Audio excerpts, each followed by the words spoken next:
it's Dr. Gura over at Northeast Chiropractic Center. Today I just want to talk about gut health and kind of metabolism with you. So one of the major things we see in the office here is patients that come in that have kind of an insulin resistance. So basically what that means is that you have a high blood sugar. When we have a high blood sugar, our body likes to store fat kind of around our belly and abdomen here, which then therefore puts a lot of stress on the lower back, causing us some lower back pain.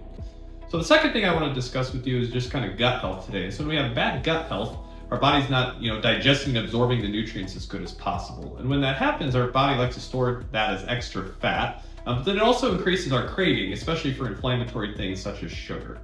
But the major research anymore in gut health is actually leading us to chronic inflammation. And so when we have chronic inflammation, that's going to lead to a lot of stiff, achy joints, but also it's going to increase our inflammatory levels and cause greater amounts of sickness with things such as diabetes, heart disease, and potentially some autoimmune conditions.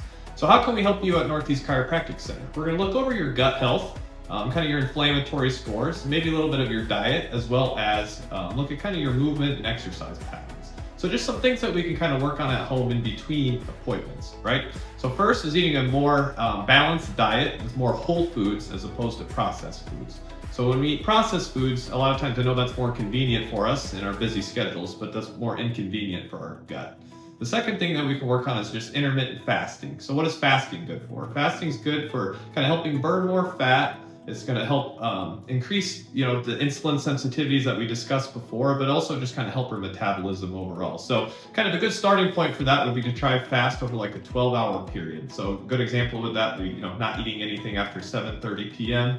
at night, and then not eating anything again until after 7:30 a.m. the next morning. And then the last thing is just kind of looking at our exercise levels, right? So just increasing our cardiovascular health, just getting out, getting some blood flowing, maybe go for a nice jog or walk around the neighborhood.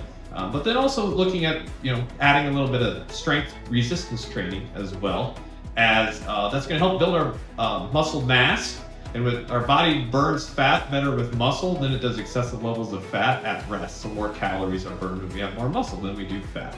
So if you're struggling with any of these things, the chronic inflammation, the gut health, or some digestion issues, gut health, anything along those lines, please give us a call today at Northeast Chiropractic Center. We'd love to assess these things for you and get you on a plan tailored to you to help you become the best version of yourself.